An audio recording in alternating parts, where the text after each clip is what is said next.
Bem, boa tarde a todos. Prazer receber vocês aqui na nossa sala de imprensa. Hoje não tem pronunciamento, assim, eu quero mais ouvir vocês mesmos, as perguntas, as dúvidas, qualquer assunto, qualquer tema. Eu não ia deixar vocês órfãos, né? Os jogadores estão de folga, então vocês não iam ter conteúdo para amanhã, então eu digo, eu vou lá e tal. Vamos conversar, bater um papo. Numa boa, qualquer tema, qualquer situação que queiram perguntar, dentro, fora de campo, o que for, a gente está aqui para bater esse papo, falar com o coração, falar com a verdade e poder atender o interesse da imprensa como um todo e do torcedor, né, que às vezes espera pela palavra do presidente, espera do vice-presidente, diretor de futebol, do que o clube pensa sobre isso, sobre aquilo. Então, fiquem super à vontade para perguntar. Eu não tenho limite, certo, de tempo, de perguntas, a assessoria regula isso como achar melhor, mas estou aqui para poder atender vocês da melhor maneira possível. Boa tarde, Priscila Moreira, do Razão Tricolor. Marcelo, ontem a gente viu que você estava na Inferior Sul, né, para acompanhar um pouquinho da operação de jogo. Queria saber das tuas impressões e o que é que pode ser feito para melhorar a experiência do torcedor que vai ao estádio. Bem, foi interessante ir lá, né? Voltei um pouco aos meus tempos de arquibancada, porque frequentei muita arquibancada. Inclusive, no Tetra Campeonato de 2010, eu estava naquele setor. O Castelão era diferente, né? Mas era ali que eu estava, atrás daquele gol, né? E tivemos uma situação muito desagradável no jogo contra o River, imagens que circularam que deixa a gente triste, né? Torcedor sendo agredido covardemente, e fizemos um pronunciamento e eu senti que tinha que ir, né? E vou tentar ter isso como prática, de ir mais vezes também em outros setores, chegar perto, ver de perto, para entender cada vez mais a necessidade. Eu reconheço que o clube tem falhas nesse aspecto, reconheço, inclusive algumas falhas dessas foram melhoradas ontem, a questão de mais seguranças, a questão de mais atendentes nos bares, a questão de melhor limpeza, asseio dos banheiros, mais gente trabalhando em todos os setores. Então, ontem já foi diferente e assim deve ser uma prática. Futebol é um local de entretenimento. Eu vi muitas famílias ontem ali na Inferior Sul, muitas crianças, vinham bater foto e tal. Então, é um ambiente familiar, um ambiente que a gente tem que estar presente. Aí me questionaram, porque eu falei, porque falou da torcida. Não falei da torcida. Eu falei de algumas pessoas que vão para o estádio para fazer algo que não é correto. Ontem mesmo, 2 atendentes foram agredidas. As pessoas que criticam a questão do respeito à mulher, né, que cobram respeito à mulher, deveriam também se posicionar sobre isso, né? 2 atendentes foram agredidas, foram para o ambulatório, porque não queriam vender mais de 2 fichas, que é legislação. A lei diz que só pode vender 2 fichas. Aí apanharam por isso. Então, a gente sabe que, às vezes, existem comportamentos abusivos, e isso não pode ser tolerado. Tolerar desrespeito, importunação sexual, agressão, roubo, furto, ameaça, isso é mediocridade. Tolerar isso é mediocridade. E eu, como presidente, não posso tolerar. E quem frequenta o setor sabe que tem esse tipo de coisa. Tem gente que não frequenta o setor e se acha no direito de falar sem frequentar, né? Então, a gente foi ver de perto o que acontece. 99% das pessoas estão ali para assistir o jogo, para curtir, para ter o seu momento de lazer, para ver o Fortaleza, leva esposa, leva filho, leva pai. E essas pessoas têm que ser muito bem tratadas, Priscila, e tratadas como gente. Muito bem tratadas. E eu fiquei já chateado quando eu cheguei e os bares estavam sendo atendidos com a porta lá embaixo. Isso não é legal. Isso é condenável. Levanta essas portas, gente, pelo amor de Deus. Para que isso? Né? Vamos tratar as pessoas como elas precisam ser tratadas. Agora vamos tratar quem está errado como precisa ser tratado. Quem vai para o estádio para roubar e para furtar tem que ser preso. E, de preferência, passar 6 meses sem andar no estádio. Aí as famílias vão começar a frequentar ainda mais o estádio, né? Então, eu posso dizer que o Marcelo Paes é um presidente que tem uma certa popularidade. Mas eu não construí essa popularidade com populismo. Eu não vou ficar dizendo que, às vezes, um grupo de pessoas quer ouvir. Eu vou dizer o que eu acho que é certo, o que eu entendo que é certo. E tratar todos os torcedores bem é dever do clube, desde a catraca, da portaria, do estacionamento, da venda de bebidas, da saída, tudo isso a gente tem que trabalhar, e é responsabilidade nossa, sim. Eu assumo a responsabilidade. Se os banheiros estavam sujos no outro jogo, a culpa é minha. Se tem um atendimento ruim, a culpa é minha. Eu assumo essa responsabilidade. Aí tenho que resolver junto com a minha equipe de trabalho, né, que está ali para isso. Mas a gente não pode fechar os olhos, certo? Existem erros, existem exageros e existe vandalismo. E isso a gente tem que coibir. E aí eu peço que as pessoas que gostam de escrever, que gostam de falar, olhem para tudo isso. Vamos aprofundar o problema. Quantas cadeiras foram quebradas esse ano nos Jogos do Fortaleza? Vocês sabiam que o Fortaleza tem um prejuízo de mais de R$300 mil só no ano de 2022 com quebra de cadeira? Eu nunca vi ninguém escrever uma linha sobre isso, mas tem. Vocês sabiam que estavam vendendo check-in? O cara faz o check-in e vende o check-in, né? Ele estava ganhando dinheiro em cima do clube. Eu não vi muita gente escrevendo sobre isso. Isso é legal? Isso é ético? Isso é correto? Então, alguém tem que ter a coragem de botar o dedo na ferida também para proteger o clube, porque o meu papel como presidente, acima de tudo, é proteger a instituição de qualquer pessoa que possa estar fazendo algo errado. E olha o termo que eu estou usando, qualquer pessoa, não é a torcida do Fortaleza. A torcida do Fortaleza é festeira, é ordeira, é vibrante. Ontem apoiou o jogo inteiro. Temos uma média de público altíssima. É uma torcida respeitada no mundo inteiro, não mais só no país. O mundo inteiro hoje já conhece as nossas festas. Mas eu não vou fechar os olhos para as pessoas que não vão para lá para torcer. E aí a gente precisa da compreensão, do apoio e do rigor, quando necessário, sem exagero, sem agressão física, como a gente viu naqueles vídeos. Foi terrível, os policiais foram afastados, né? Amanhã eu tenho reunião com a polícia, vou conversar com eles, eu mesmo vou, não vou mandar ninguém, vai algumas pessoas comigo, eu vou estar lá, para que a gente contorne. Agora, é importante que se olhe o todo, que se tenha coragem de falar sobre o todo e que se tenha coragem de enfrentar sobre o todo. Foi assim que o futebol inglês mudou. Leiam um livro, A Liga, do futebol inglês, e mostra como era o futebol inglês na década de 80. Banheiros sujos, estádios eslameados, né, lama demais, os gramados horríveis, futebol de alto nível, as famílias não iam para o estádio, agressão, briga, e lá eles enfrentaram, de frente, com coragem.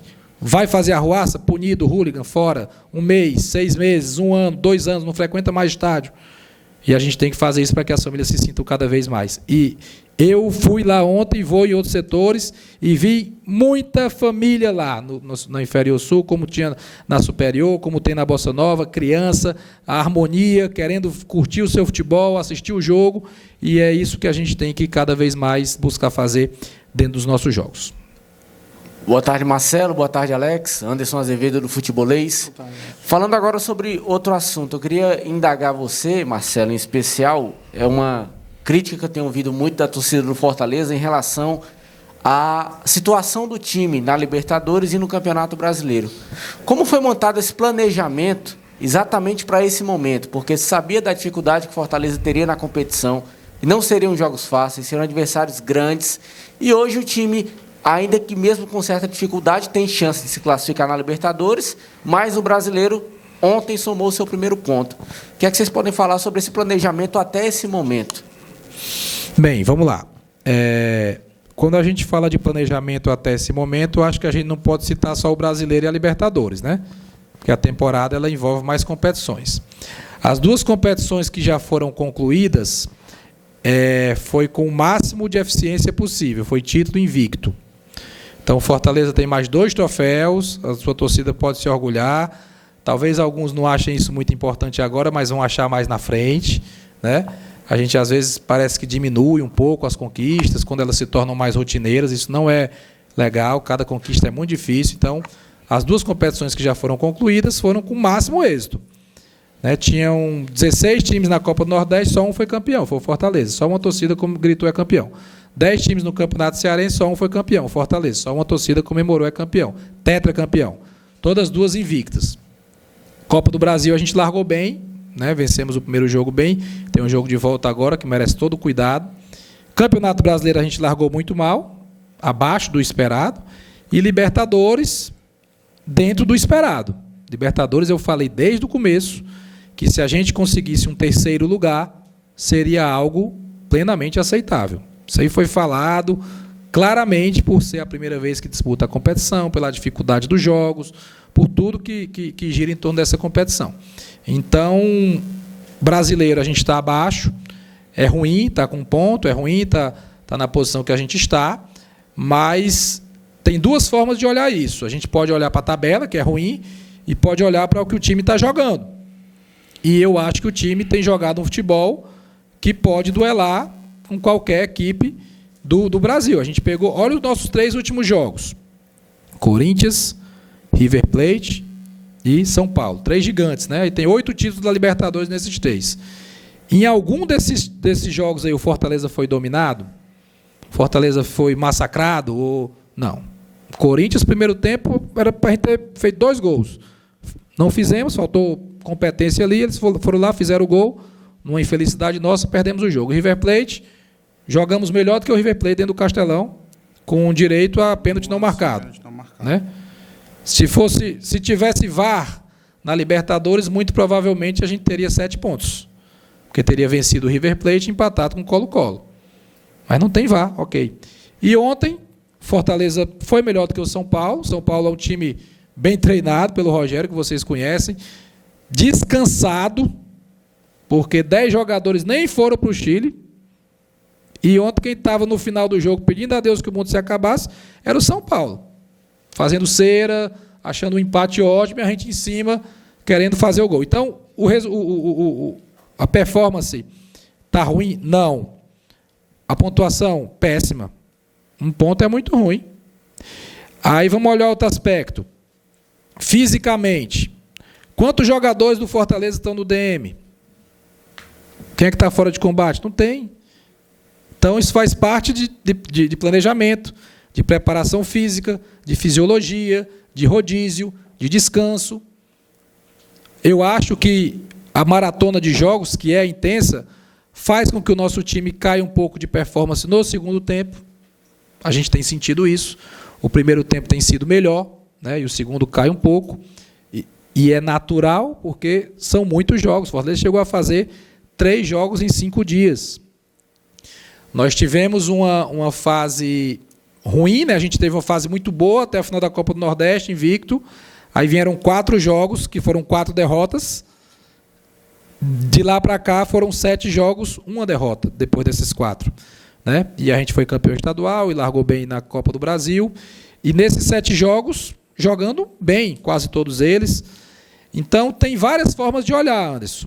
E a pior delas é olhar para a tabela. Eu também não gosto, não. Estou insatisfeito, estou preocupado, mas eu tenho plena convicção de que o futebol que a gente tem, que o elenco que a gente tem, vai superar isso aí e nós vamos fazer uma campanha de recuperação na Série A. Recuperação. Largamos mal, temos uma pontuação baixa, não condiz com o rendimento, mas é o que está aí, não tenho o que reclamar. É voltar a ganhar, é avançar e já tenho certeza que a gente sai dessa situação incômoda e começa a olhar um pouco mais para cima, né? Mas o planejamento, eu acho que a gente tem que olhar como um todo, não só as 2 competições que a gente está muito mal na tabela, a outra está dentro do esperado, com chance de poder ainda ter algo maior dentro dessa primeira fase da Libertadores. Presidente, boa tarde. Luiz Eduardo, da Rádio Verdes. Eu lembro que, em outras palavras, você falou, o significado é o mesmo, porque eu vou dizer aqui, que a bola ela não tem vontade própria, ela não vai entrar sozinha no gol, não vai balançar as redes. Fortaleza é uma das equipes que mais trabalha no ataque, mais busca finalizar, mas essa bola não está entrando, ela não vai entrar por vontade própria. O que você atribui? Realmente É questão técnica do jogador? Ou é a infelicidade do momento? É nervosismo? E como trabalhar isso, presidente? A frase que eu gosto de usar é que a bola não entra por acaso, né? É verdade. A bola não entra por acaso. E ela está entrando um pouco na Série A, né? É bom a gente fazer essa divisão, né? Eu estava uma vez até fazendo internamente uma comparação estatística da quantidade de finalizações na Libertadores e da quantidade de finalizações na Série A. Você pega os números, são um pouco distintos, né? E é o nosso principal ponto de preocupação. O Fortaleza formou um elenco com muito poder de fogo, né? A gente tem muitos atacantes aí de qualidade. Tem deles que não estão nem jogando, né? Por exemplo, o Torres. Eu acho o Torres um ótimo jogador. E ele está tendo poucas oportunidades, poucos minutos, e se respeita a decisão do treinador. O Henriques, um jogador também de qualidade que não tem jogado. Estou falando de quem nem jogou pouco. Mas você tem o Renato Kaiser, que foi o artilheiro do Atlético Paranaense ano passado, que foi titular em jogos importantes, nos últimos jogos tem entrado. Então, tem poder de fogo no Fortaleza. Romero já tem 9 gols. O Kaiser tem 3, o Moisés tem 5 ou 6, o Pikachu, que é um ala, mas está sempre entrando ali, tem 10 gols. Aí é questão, Luiz Eduardo, de momento, de circunstância mesmo, né? de adversário. Eu sempre falo isso, desde 2015 que eu falo isso. Tem um adversário do outro lado, tem um time que também quer ganhar, que também é preparado, que também tem seus objetivos, que também busca. E na Série A especificamente, que é o principal incômodo, eu falo aqui de peito aberto, com convicção que eu tenho certeza que já a gente vai estar vencendo jogos. Pode ser domingo contra o Botafogo. Né? Depois vem uma sequência de 2 jogos em casa, 3 na verdade, né? Fluminense, Juventude e o Clássico, que também a gente é como mandante. Então é todo um contexto, mas eu confio muito no trabalho que está sendo feito, na comissão técnica, no poder de fogo da equipe, no ataque. Temos ótimos atacantes aí, tem muitos elencos que não têm a quantidade de bons atacantes que nós temos. De Pietri, que eu acho talentosíssimo, quando entra muito bem. Romarinho, que a gente já conhece. Né? Então, é tempo. Robson, que foi nosso artilheiro do ano passado, fez 10 gols super decisivos que ele fez ano passado. Fortaleza está na Libertadores esse ano, muito por gols do Robson ano passado. Quantas vitórias de 1-0 não foram com gol do Robson? Então, a gente tem que dar moral, né? Tem que entender quando tem uma dificuldade, apoiar. E ontem a torcida apoiou o jogo inteiro. Jogo inteiro. Nada para falar disso. E é paciência. Existe um desgaste físico, sim. Jogar quarta e domingo e ter que ganhar quarta e domingo é complicado, principalmente quando se fala do mais alto nível. A gente está atuando, gente. Vamos lembrar disso. Nós somos o Fortaleza, um clube que tem crescido nos últimos anos, né, que tem investido em estrutura, que enfrenta todas as dificuldades logísticas, né? E estamos disputando os 2 maiores campeonatos da América do Sul, que é a Libertadores e o Campeonato Brasileiro. O maior campeonato da América do Sul de clubes é o Campeonato Brasileiro.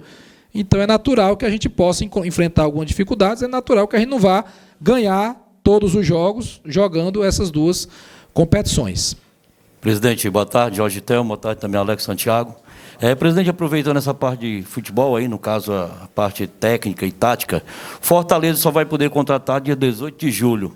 E o torcedor sempre quer saber, ainda vai poder contratar mais jogadores para poder aí fortificar o elenco do Fortaleza, que tem até o final do ano para poder jogar e ganhar esses campeonatos que tem pela frente?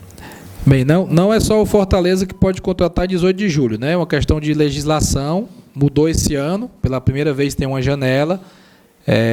A primeira janela se encerrou em 12 de abril e só abre agora em 18 de julho. E certamente, quando chegar próximo a 18 de julho, a gente vai ter alguma novidade, alguma qualificação do elenco, isso é natural. Pode sair alguém também? Pode sair alguém. Do jeito que vem, pode sair. Né? Do jeito que a gente pode querer contratar jogador de algum time, pode algum time também querer contratar. É uma janela, Jorge Telmo, de muita movimentação, porque coincide com a janela europeia, coincide com a janela de outros países também, e às vezes tem uma busca de atletas, mundo árabe, Japão, Coreia. Então, pode esperar que logicamente vai ter alguma coisa, mas não adianta a gente estar falando nisso agora, né? Eu entendo a sua pergunta é pertinente e a curiosidade do torcedor, mas tem que esperar mais um pouquinho, valorizar quem está aqui, dar moral para quem está aqui. São atletas extremamente comprometidos que fizeram muito pelo Fortaleza. Acho que a gente tem que lembrar disso, gente. Ser campeão é dificílimo. Fortaleza já passou 7 anos sem ser campeão, 8 anos sem ser campeão. Esse ano foi 2 vezes. Foi 7 vezes nos últimos 5 anos. A gente não pode desmerecer isso, sabe? Não pode desvalorizar. Não pode tirar a confiança de um atleta que consegue 3 títulos pelo clube em pouco tempo. Então, a gente que está aqui dentro tem esse dever de proteger, de falar, de às vezes ser o antipático, né? Que vai ali falar alguma coisa que o cara não quer ouvir, mas a gente tem que fazer para proteger. Eu tenho aprendido cada vez mais no futebol. Tem 2 formas de ver o futebol. Uma forma é a gente que está aqui dentro. Quem está dentro? Quem está dentro se preocupa com alimentação, com descanso, com a logística, com o adversário, com o clima, né, com o salário em dia, com a premiação, com a melhora estrutural. A gente está aqui o tempo todo trabalhando num ambiente tenso, que é o do futebol, porque existe muita cobrança, tentando fazer a melhor forma possível. O torcedor, ele quer o quê? Quer o outro lado da forma de ver o futebol. Ele quer entretenimento. Ele quer se divertir. E ele está certo nisso. Ele quer ir para o estádio, aí já volta para a pergunta da Priscila, e ter conforto, e ter lazer, e ver o time dele ganhar e dar espetáculo. Ou então, quando ele fica em casa assistindo pela televisão, o jogo fora, o jogo em casa, ele quer sentar na poltrona e ver o time dar espetáculo. E aí fica essa dicotomia, que nem sempre se dá espetáculo, né? Quer que o jogador tal não esteja mais no clube porque tem que trazer outro, mas quem está dentro a questão é diferente. Então a gente fica, eu tenho sempre pensado nisso, como unificar, né, o trabalho, que é a nossa obrigação, para conseguir dar entretenimento ao torcedor. Vitória, espetáculo, título, satisfação. E às vezes a satisfação não é só pela vitória. O jogo contra o River Plate provou isso. Nós não vencemos o River Plate, mas o torcedor saiu satisfeito pelo desempenho, pela coragem, pela garra, né, por enfrentar um grande adversário de frente e encurralar, de ver o Armani ser o melhor em campo. Então, a gente fica tentando equacionar, sabendo que o torcedor tem a sua expectativa e o nosso objetivo é atender essa expectativa do torcedor, de dar alegria, orgulho e entretenimento para ele. Presidente, boa tarde. Miguel Júnior, Rádio Povo, CBN e CBN Cariri. Nós que somos setoristas, nós somos muito questionados pela torcida. Pai, faça essa pergunta tal, pergunta tal. E nós, esse ano 2002 é um ano político. 2022. 2022 é um ano político, né? Teremos eleições. O presidente Marcelo Paes, com sua toda popularidade, muito, muito querido pela torcida do Fortaleza, pretende se candidatar a algum cargo eletivo? Tem a menor chance de eu me candidatar em nada em 2022. Zero. Nem eu, nem o Alex Santiago, nem o Geraldo Luciano, nem ninguém dentro da diretoria. Zero.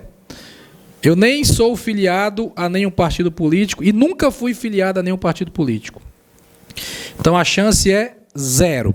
0, 0, 0. E digo mais, sempre vou proteger o Fortaleza para que o Fortaleza não seja, de forma alguma, utilizado como palanque político para quem quer que seja, esquerda ou direita.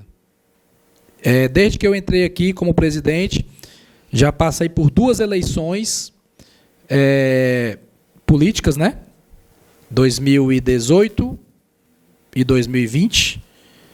E em nenhum momento ninguém viu nenhum adesivo no meu carro. Ninguém viu dar uma declaração. Ninguém viu nada. Porque o Fortaleza é uma instituição esportiva. E a gente não tem que pautar o Fortaleza, nem deixar ninguém se pautar o Fortaleza por ideologia. A gente tem que seguir fazendo, dar orgulho ao nosso torcedor, que é plural. O torcedor é plural, tem de diversas formas. O futebol não tem nicho. Qual é o nicho do futebol? Todo mundo gosta de futebol. O pagodeiro e o funkeiro. A direita e a esquerda. O rico, o pobre, o milionário, o flanelinha. Então, é muito plural para a gente querer direcionar para um lado específico ou para outro. Então, digo de novo aqui, não sou candidato a nada, não tem a menor chance do Marcelo Paes ser candidato a alguma coisa no ano de 2022. Zero. Chance zero. Boa tarde, presidentes. Mais um capítulo chato aconteceu hoje no TJ, né, onde recorreram da anulação e aplicaram WO nas todas as partidas, né? Como Fortaleza está vendo esse movimento e como ele vai poder apresentar na frente do tribunal? Eu vou falar só um pouquinho sobre isso. Depois eu queria que o Alex falasse, porque ele é craque em muita coisa, mas nesse tema mais ainda, e ele acompanhou. Eu só queria fazer algumas ponderações sobre esse tema, que eu fiquei calado até agora, deixando a bola rolar, mas eu tenho que perguntar, porque alguns personagens se repetem, né? Porque o Fred Bandeira, que quis tirar o Fortaleza do campeonato 2015, é quem está conduzindo agora de novo para querer melar o nosso tetracampeonato. Isso tem que ser respondido. Por que o Fred Bandeira foi indicado pelo Sindicato dos Árbitros? Eu queria que vocês aí, jornalistas investigativos, assim, por quê? Porque existe uma indicação para o tribunal, certo? São 9 nomes indicados. E o Sindicato dos Árbitros indica um.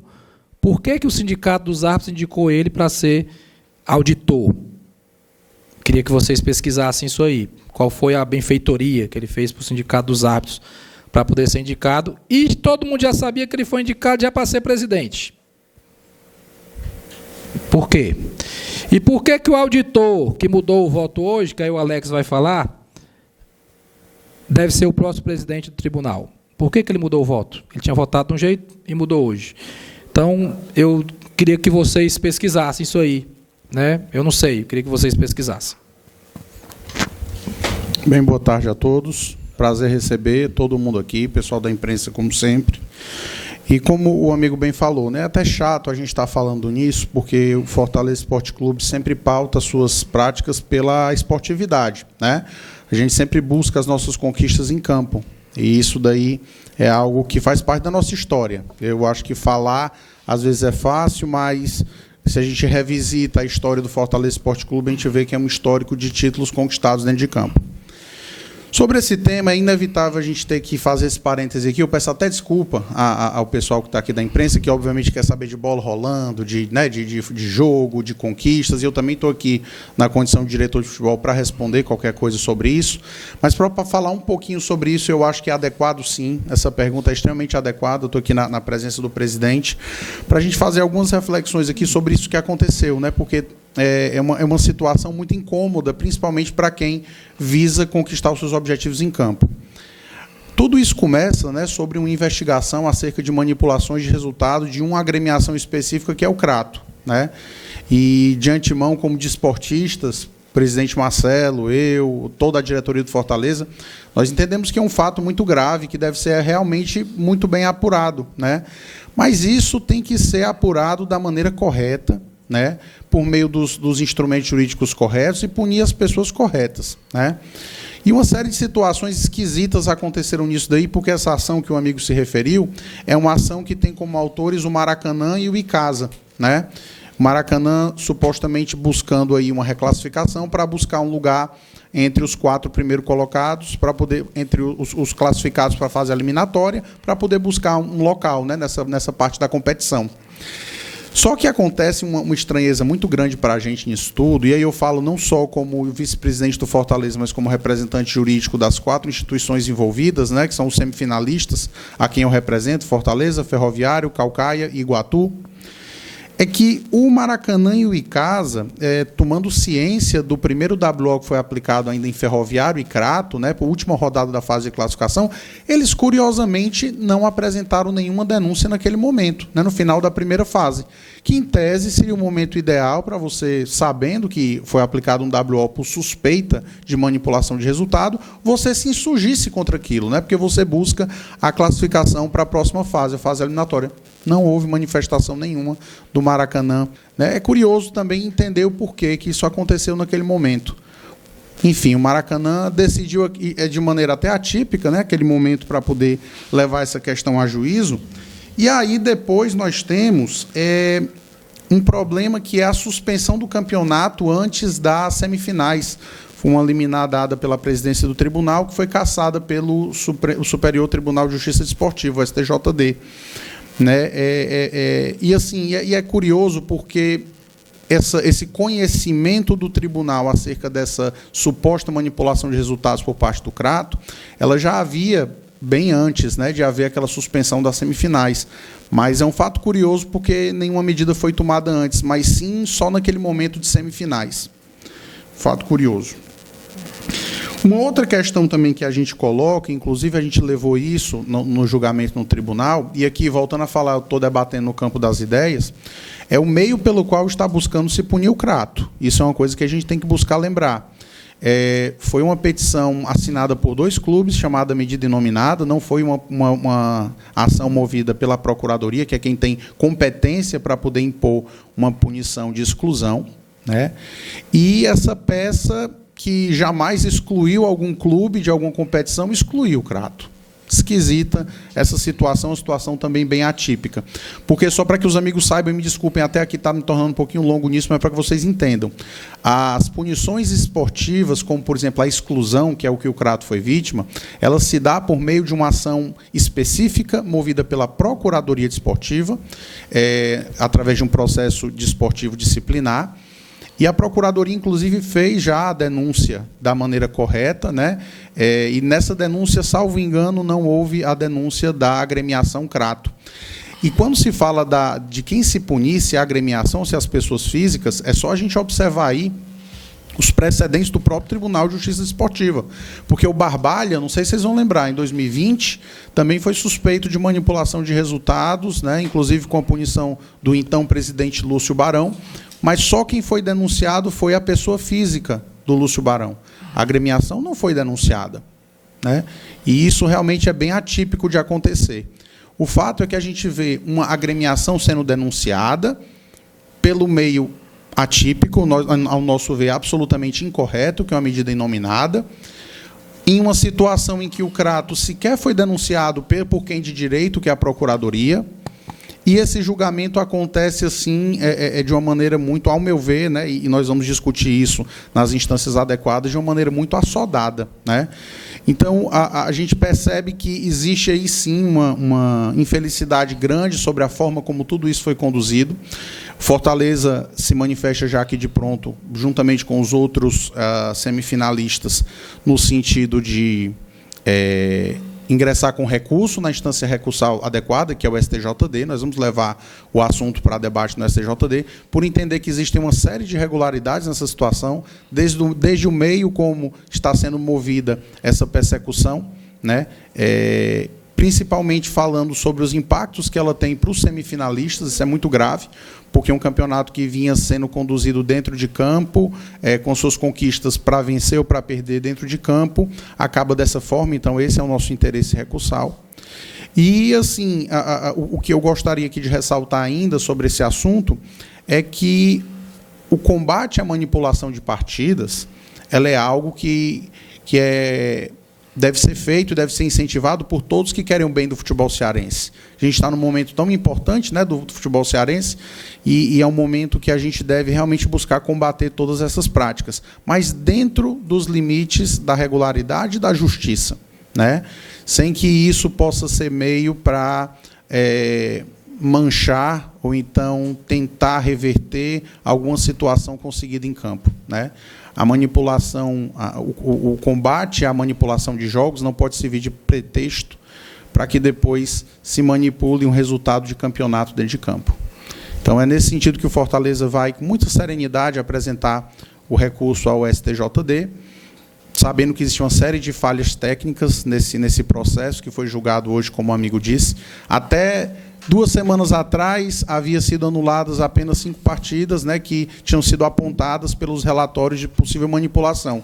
2 semanas depois já houve a mudança, né, também atípica do julgamento, e já se anulam todas as partidas. A pessoa mudou o voto. Enfim, bem direto. O cara votou de um jeito e na outra semana votou de outro. Enfim, nós vamos tomar as medidas corretas, recursais, entendendo que a petição, inclusive, do Maracanã foi fora do prazo, não constou nem as custas processuais corretas e é uma via absolutamente inadequada para buscar excluir outra agremiação esportiva, o que cabe à Procuradoria. Porque, senão, aí vai abrir um precedente perigosíssimo de qualquer clube poder pedir a exclusão de outro clube. Aí, meu amigo, aí a caixa de Pandora está aberta no futebol e na justiça esportiva. Por isso que a gente trata isso dentro do limite da razoabilidade, dos argumentos, e a gente vai usar as instâncias recursais seguros, e dizendo isso para a torcida, seguros mesmo de que certamente a justiça vai dar a resposta correta, o título conquistado dentro de campo não se tira, e o Fortaleza é tetracampeão cearense.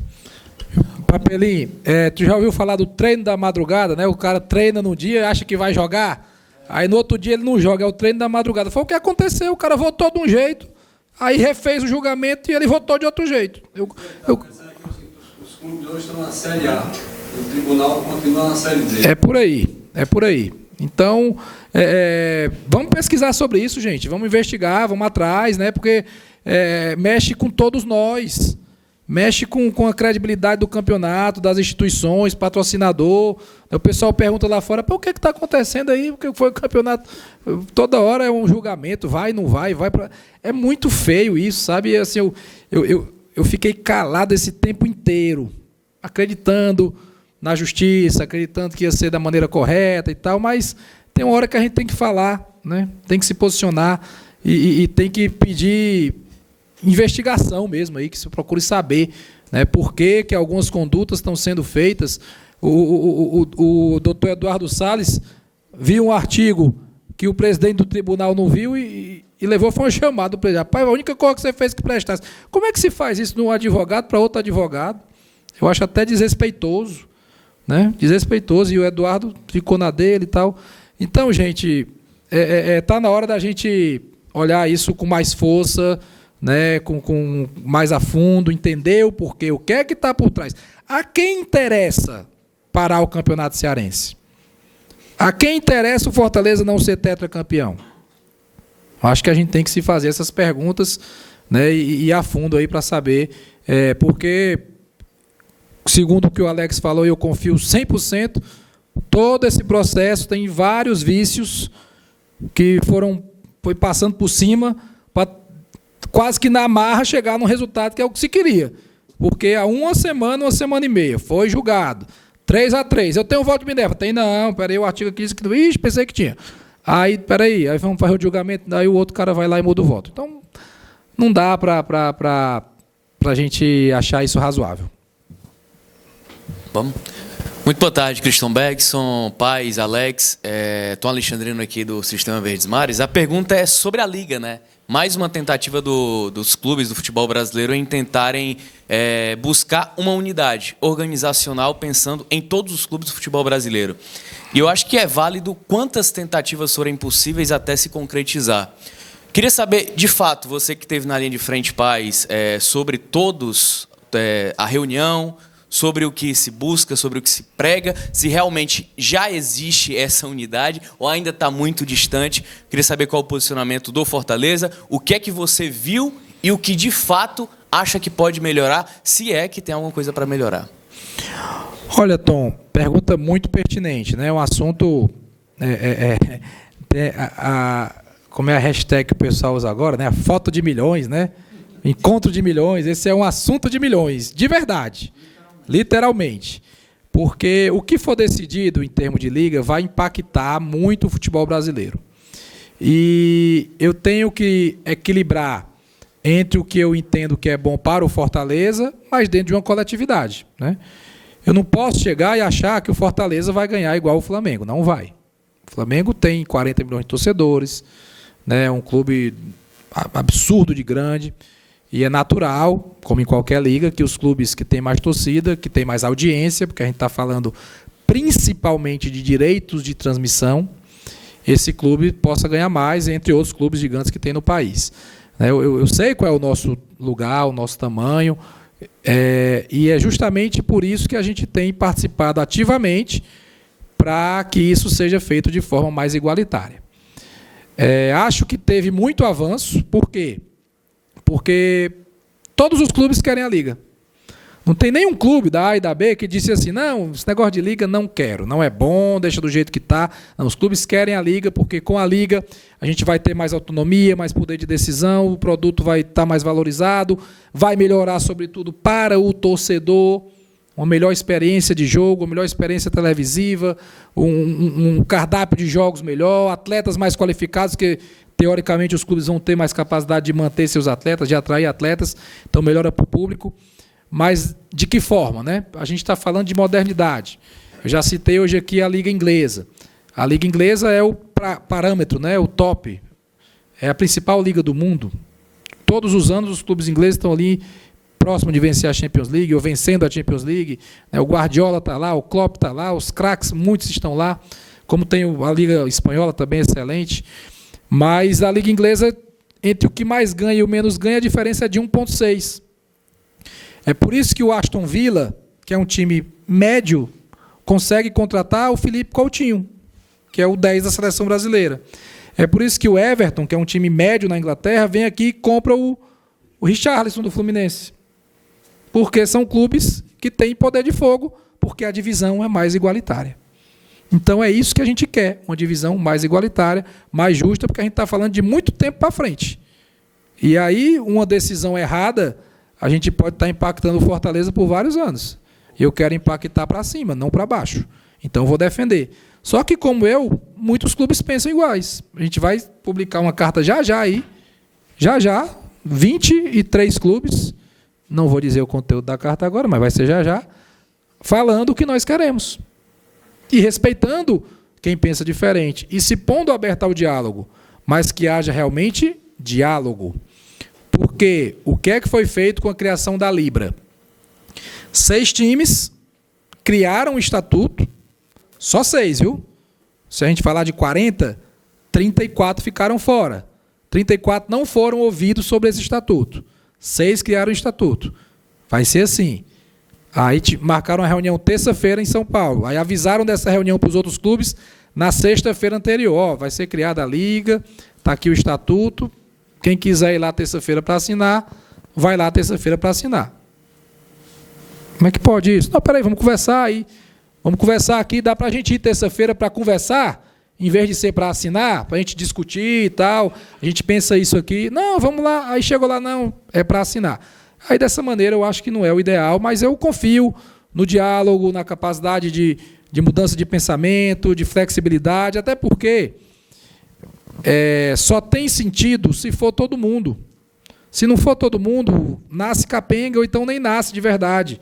Porque o investidor externo que vai comprar 15% da liga, 20% da liga, ele só vai botar dinheiro aqui se a liga for mais igualitária. Ele não vai botar o dinheiro dele para 3 ou 4 times estarem ganhando sempre, porque o produto não valoriza. Ele vai botar se for igualitário. Então, não é inteligente querer nascer desigual, porque não vai vir o capital externo e vai ficar do mesmo jeito. Então, é isso que a gente está conversando, participando, sempre de forma respeitosa. A discordância ela pode ser respeitosa. Ela não precisa ser pessoal. Eu respeito todos os dirigentes que pensam diferente. Eu falo com eles. Cara, poxa, vamos sentar, vamos conversar e tal. Não tem assim, fulano não gosta de fulano. Pessoas pensam diferentes. Normal, de forma respeitosa. Acredito, Tom, que possa avançar. Mas eu vou ser muito firme e tem muita gente junto, né? Muita gente junto, que precisa ser melhor discutido, uma divisão mais igualitária, juntar todo mundo e aí olhar para frente. Presidente, só aproveitando um pouquinho, você podia dar só uma explicação. Muita gente aqui fala no rádio e às vezes não sabe como é que acontecem essas coisas. Como é essa divisão na Liga Inglesa? Pronto. A Liga Inglesa, entre o que mais ganha e o menos ganha, o que menos ganha, a diferença é de 1,6. É a diferença pequena. Atualmente no Brasil, a diferença é de 8. Você sabe o que é 8? 800%. 8 não é 8. 8 são 800%. Um ganha 80, o outro ganha 10. Um ganha 800 milhões, o outro ganha 100 milhões. Né? O do pay-per-view é absurdo. Né? O pay-per-view é absurdo. O pay-per-view, o Flamengo ganha 170 milhões, o Fortaleza ganha 2.600. Competem na mesma liga. O Ceará também ganha do mesmo 2.600. O Cuiabá ganha menos do que 2.600. Como é que vai? Aí o Atlético Paranaense disse assim, eu não assino isso aí não. 2.600, que o Atlético Paranaense pode abrir mão de 2.600. O Fortaleza ainda não pode. Ainda não pode. Mas o Atlético Paranaense pode. Extremamente bem gerido, trabalho de 25 anos que o Petralha faz lá. Então, a gente tem que enfrentar isso respeitosamente. Na La Liga, é 3,5 a diferença entre o que mais ganha e o menos ganha. Já é bem mais próximo, né? Que é o que a gente está pleiteando aqui. Então, importante, Papelinha, a sua intervenção. Presidente, voltando ao assunto contratação, o Fortaleza até contratou David, não recordo a idade, com contrato de 4 anos. Porém, ele vem da Ucrânia, com o time ucraniano devendo Vitória. Como fica a situação jurídica e se existe algum problema futuro para o Fortaleza? Bem, nós entendemos que não tem problema futuro para o Fortaleza, por isso que fizemos a contratação, porque o Vitória negociou com o Metalist, então ele tem que tratar com o Metalist. O David chegou lá, treinou, veio a guerra, que a gente torce que isso se resolva, né? E ele teve a rescisão dada pelo Metalist. Ele deixou de ser jogador do Metalist. Ele ficou livre. O Metalist assinou a rescisão do David. Por isso que ele foi inscrito, e o David pode até jogar, porque a rescisão dele foi antes do dia 12 de abril. Todos os atletas que tiveram sua rescisão antes de 12 de abril não entram na janela. Entendeu? Ele pode jogar domingo, depois, ele não vai jogar agora porque ele passou muito tempo sem treinar praticamente, e ele vai recuperar físico, vai fazer uma pré-temporada, né? Tem tempo ainda para ele se engano, nós não temos pressa quanto a isso. Okay, né? Então, juridicamente, a gente entende que a situação foi essa. O Vitória precisa resolver com o Metalist, né, que ele vendeu, e se recebeu ou não recebeu, não sei como é, o que tinha que pagar. E o David se tornou jogador do Metalist, depois se tornou jogador livre. Foi uma oportunidade de mercado. Inicialmente ele tem para o sub-23. Mas há a possibilidade dele ir para o profissional? Todos os atletas que estão no sub-23 podem jogar no profissional. Ano passado, se vocês pegarem as súmulas, nós tivemos o Samuel no banco, o Vitor Ricardo, o lateral esquerdo, Natan, o Pablo, o Igor Torres, vários jogadores do Sub-23 do ano passado já frequentaram o elenco profissional. João Paulo Zagueiro, quase joga contra o Corinthians, né? Tinha uma lesão ali e tal. Então, isso é plenamente possível que ele possa participar, como outros atletas. Todos os atletas, todos, isso é importante a gente falar, todos os atletas do Sub-23 a gente traz com perspectiva de atuar no elenco profissional ou nesse ano ou no outro ano. O principal exemplo, Hércules. O Hércules foi trazido ano passado para o Sub-23, jogou quase todos os jogos, só um jogo ele não jogou, foi aproveitado, fez pré-temporada com o elenco principal e hoje está jogando aí, fazendo gol, sendo importante, jogando grandes jogos. E a gente não traz para o Sub-23 um cara de 29 anos que a gente acha... Não, já é outra pegada. 20, 21, 22, a gente traz nessa perspectiva de testar dentro do Fortaleza, entender o ambiente, treinar com um profissional, ser relacionado e servir ao elenco profissional, seja no ano corrente ou seja no ano posterior. Então, toda a contratação do Sub-23 que vocês virem na imprensa, vocês podem ter certeza de que aquele atleta foi estudado e nós temos uma perspectiva de que ele atue no profissional, todos os atletas. Só informação para ele, o David nunca saiu do Brasil, a transferência dele. Já assinou com Vitória, acho que dia 28 de março, e a transferência dele é local, até amanhã vai estar no vídeo nosso. Tá no vídeo, tá legal. Segundo Miguel Júnior.